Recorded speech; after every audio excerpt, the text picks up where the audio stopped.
In this video, there are 4 subtopics that will be covered, including the first one, nucleophilic addition of hydride reagents in the formation of alcohol. The second subtopic is the reaction of sodium alkynides with carbonyl compounds, which also result in alcohol formation. And then the third subtopic is on the reaction of Grignard reagents with tertiary amines, which in turn will give us aldehyde. And the fourth subtopic is on the alkylation reaction using Grignard reagents and other organometallic reagents.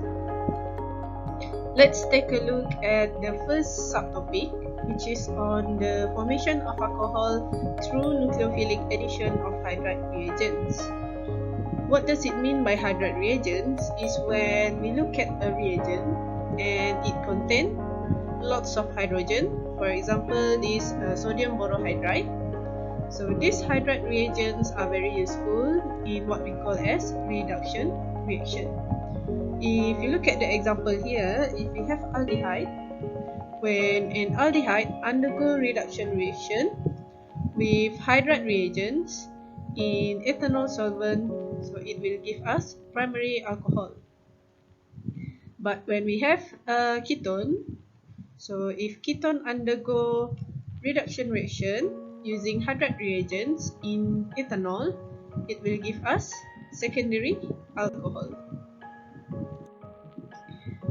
So the nucleophile is the hydride ion, which is supplied by sodium borohydride, and the reaction is irreversible. Once it forms an alcohol, it cannot be turned into aldehyde or ketone using the same reagent. Instead, when we want to turn alcohol into an aldehyde or ketone, we need to use oxidation reagent. So if we look at the example here, this one shows how the mechanism takes place. First, when we have aldehyde or ketone, and then the hydride from the sodium borohydride will attack the carbon, and then the electron of the pi bond will move to the oxygen. So this will cause the oxygen to be -1. Once it is -1 like this, so it is very susceptible to abstract a proton from the ethanol. So this one is the ethanol that we use as the solvent for the reaction. So this O- will abstract the proton, and then this bond will be broken and the electron will migrate to the oxygen, and then it will give us an alcohol and also alkoxide ion, and we also have sodium borohydride as the catalyst. Another reaction that we can use to produce alcohol is by using sodium alkynides, and we can react them with carbonyl compounds such as aldehyde and ketones to form new carbon-carbon bond. So if we look at this example, this is alkyne. When we have sodium nitrite here, so what we do is, this is a very good base. So what happens if we introduce a good base? So it will abstract this proton. So this proton will be abstracted, and then it will give us this compound. Okay, once this compound is in the solution state, so this part will become minus and the sodium part is partially positive. So once the carbon is partially negative, it serves as a nucleophile, and it will attack the carbon, the positive carbon here, partially positive carbon here, and the electron from the double bond will migrate to the oxygen, and then it will give us this intermediate. once acid is introduced to the intermediates, so it will give us an alcohol like this. So another reaction is we can use Grignard reagent to form aldehyde. So in this case, the aldehyde formation is done by reacting Grignard reagent with tertiary amines.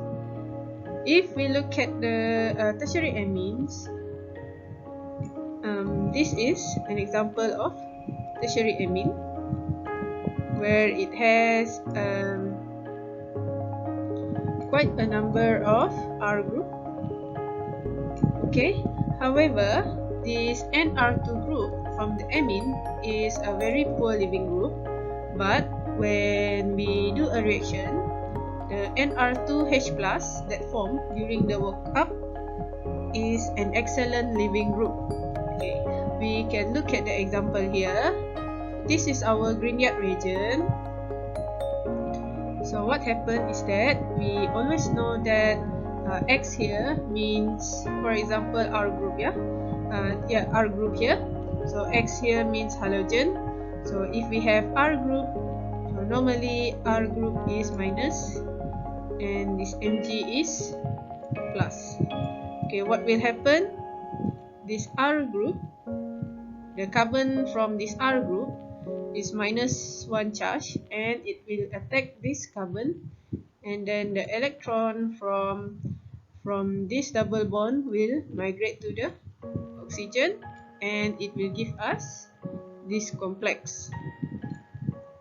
Okay, once it forms this complex, so the Nr2, the amine, the Nr2 parts, it needs to be protonated for the intermediate to collapse and give the new carbonyl compound. So in order to do this, the electron from the OH bond will move to the next bond here, and the electron will move to the Nr2, resulted in Nr2H+, and then we will get a ketone as the final product. So now we look at the example of reaction. Okay, when we have this kind of reaction, this is our Grignard reagent, and then we have a amine here. We have an amide. Okay, what happened is that in this case, this will be the nucleophile, and this nucleophile will attack this oxygen, and then the electron here move to the oxygen. Okay, and then once it is O-, so when we introduce hydrogen 2+, so this O- here will become like this. Okay, 2H+. Okay, what happened? We have this oxygen now is minus, and then we have this group here, CF3, and then we have N, we have we have CH3, and we have BH. Okay, what happened? This O will abstract one proton of the oxygen, so it will become OH.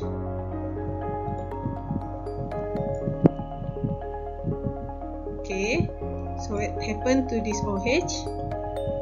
This hydrogen will be transferred to this bond here, and then this bond, and then it will have H+ here. So this bond will be broken easily. So at the end of the day, we will get this compound as the final product.